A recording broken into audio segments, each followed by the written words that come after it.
Kim Jong-han's Sahachon short story collection feels like flipping through an old photo album, capturing timeless human emotions and struggles with raw honesty, rather than relying on complex narratives or ornate prose. These stories delicately portray the bonds and social issues woven into the fabric of simple rural life. Through the lives of villagers, readers experience both the weight of existence and the warmth of human connection. In this essay, we will explore Sahachon through the lens of humanity, unraveling its profound messages. 1. Sahachon, a place where time stands still. Kim Jong-han's Sahachon symbolizes the fading traditional rural society in the face of modern civilization. The scent of earth in the fields, the thatched houses bathed in sunset, and the chatter around the village well. These settings are painted like watercolor landscapes.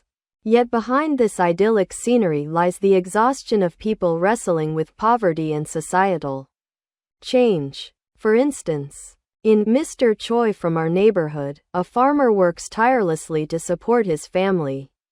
His hands are rough from labor, but his love for his children remains tender. Sahachon, then, is not merely a backdrop but a vessel carrying the joys and sorrows of life. 2. Ordinary people, extraordinary humanity. The true brilliance of this collection lies in its portrayal of extraordinary depth in ordinary lives. The protagonists lack special talents or status, yet their daily struggles and small joys evoke deep empathy. In Grandmother's Umbrella, an elderly woman with early dementia walks to her grandchild's school in the rain, clutching an umbrella. Though she loses her way, her unconditional love tugs at heartstrings.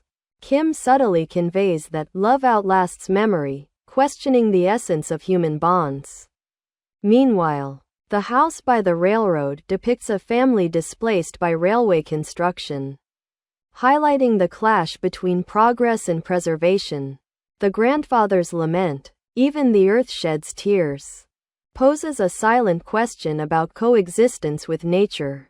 3. Earthy prose, the rhythm of life. Kim's writing is unadorned yet profound.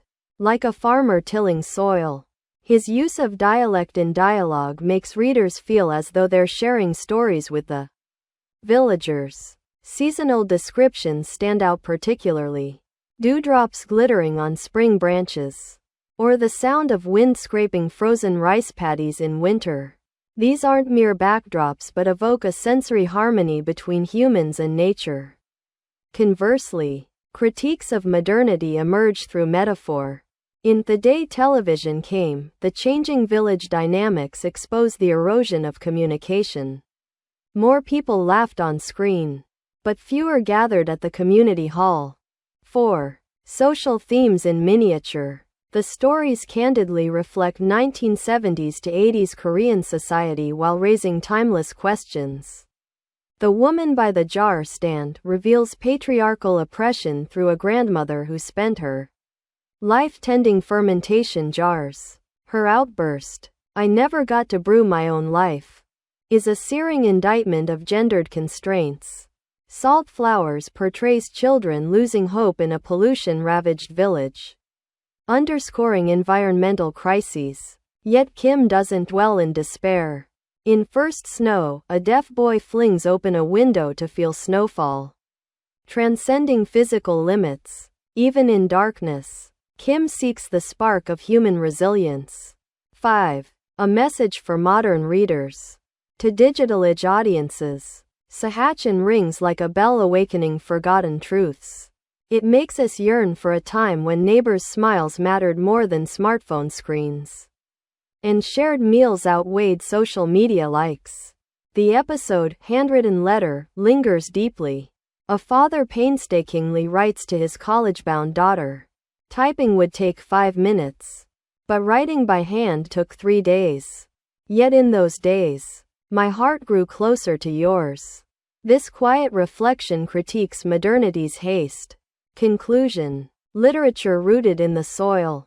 Sahachon prioritizes life's truths over literary flair. Like humble home-cooked meals, its simplicity belies enduring depth. Each story serves as a mirror reflecting universal human conditions. Closing the book, readers will feel as though they've visited Sahachon itself. A reminder that while times change, fundamental human joys and sorrows do not. Kim Jong-han's stories prove literature can still illuminate our lives, one quiet tale at a time.